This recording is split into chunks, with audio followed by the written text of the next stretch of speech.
This is the Louie Tee Network.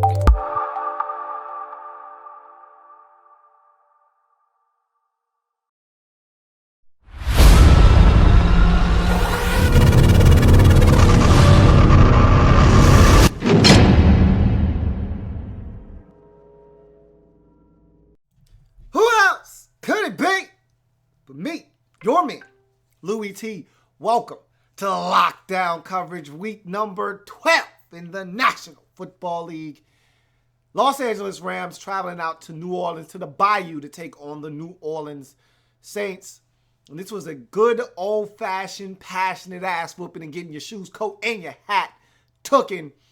And the young fella, Jared Goff and company, had to get taken to school by the old wily vet, Drew Brees and company. And this one got ugly, and it got ugly fast. By the midpoint of the third quarter, the Saints had already scored 35. They were well on their way to 49 big ones in this game.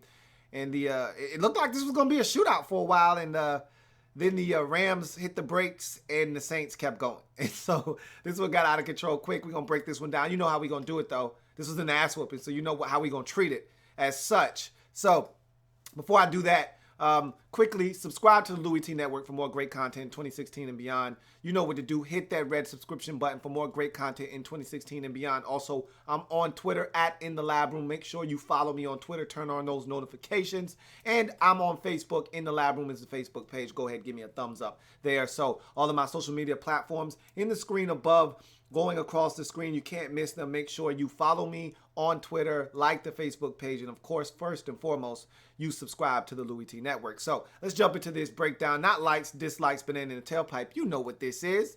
Okay, you know what this was. Once you saw the outcome of that game, you know this was what I saw from afar. Okay, this is an ass whooping, and we're gonna treat it as such. So it's not likes, dislikes, banana in the tailpipe, but what I saw from afar. So let's jump into what I saw from afar in this game. And we always start with the victors. To the victors go the spoils in this situation. And so I'm going to start with the New Orleans Saints getting their 5th win of the season, getting to 5-6 on the season. And they're a dangerous team. They're not dead yet. And the reason why is because they can score just like they did in this game. And this is not your run-of-the-mill standard garbage defense around the league. This is the Los Angeles Rams. They can actually play a little bit of defense. They got the score ran up on their asses in this game. And not to mention this defense quietly getting healthier and quietly getting better while no one's watching. So this is a Saints team right now that easily could be 7-4 or easily could be 6-5, but instead they're 5-6. They got some work to do, but I tell you this much, don't count the New Orleans Saints out. Here's why. Drew Brees is so good. He's so good. It's amazing because I talk to Saints fans all the time, and some of these guys are like, hey, we need to start looking for plan B, life after Brees. And I'm like, hey, not so fast, man. What are you looking for another option for when Brees isn't going anywhere and he's still really good? Like, this guy's got at least 3 more good years in him. You don't need to start looking for a quarterback until, I'll say, another year, maybe 2 from now. You don't need a quarterback right now. You need to build around him and try to make one more strong push at a chip while you still got a Hall of Fame quarterback under center. This guy's so good, and you showed it again in this football game. My goodness, he was outstanding in this game. Michael Thomas is a beast. Okay, by far and away the best rookie wide receiver in the past draft class. He's better than Sterling Shepard. He's better than Will Fuller, better than all of the other guys that came out in that draft class. And he wasn't the first name rolling off your tongue. He wasn't Josh Doxson. He wasn't Laquan Treadwell. He wasn't one of those names that became a first-round pick, but he has been the most consistent receiver in this draft class. Maybe it has something to do with who's his quarterback. Maybe it doesn't. All I know is this guy's showing up week in, week out, and putting up huge numbers. Another 100-yard receiving game, another touchdown or 2 for Thomas. This guy has been phenomenal. He is exactly what they've been looking for in New Orleans as a complement to Brandon Cooks on the opposite side of the field. I love the fact that the Saints are using all of their weapons.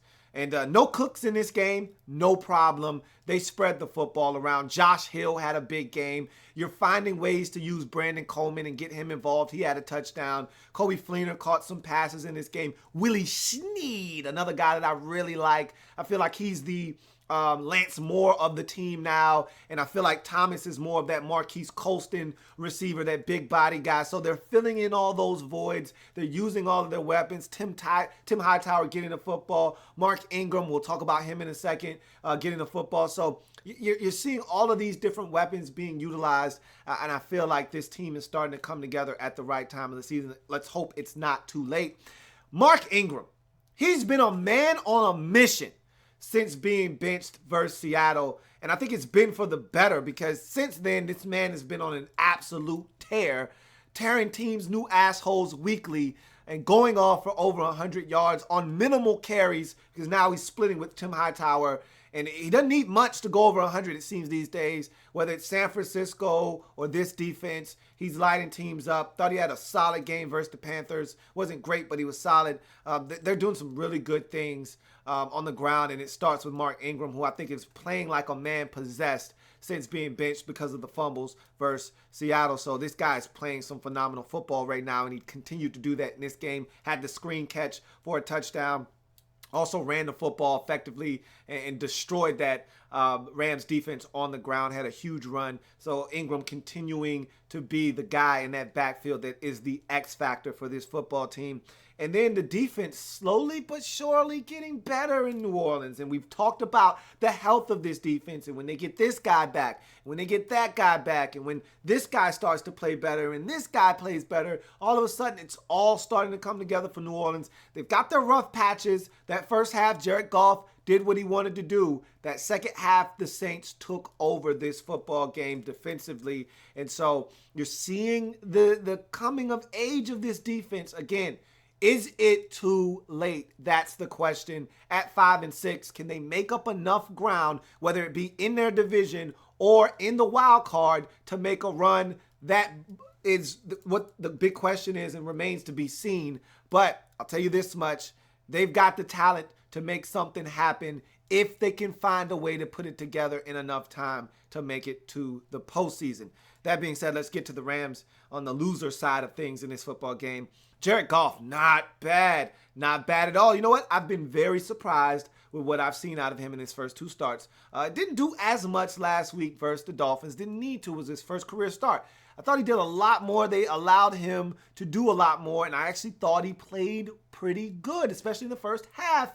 3 touchdowns, did fumble the football once, did have the interception, but again, I like what I've seen thus far, because seeing him in the preseason, I was not convinced that he was going to be. And I wasn't a Jared Goff guy, and I'll admit that. Wasn't a Jared Goff guy coming out of Cal. I was a Carson Wentz guy, so I'm not so sure that what I've seen thus far isn't enough to start to sway me. But I'll tell you this much. This is a start right here versus the New Orleans Saints. I thought he played well. He showed some poise in certain situations. Thought he delivered the football with some accuracy down the field, which was one of his strengths coming in to this league. And so Jared Goff, not bad at all on the road for the first time in your career.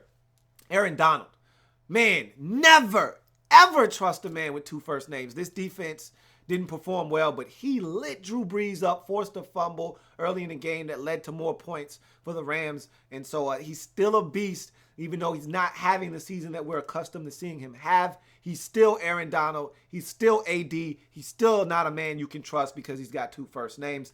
Jeff Fisher is an ass. That's my next one.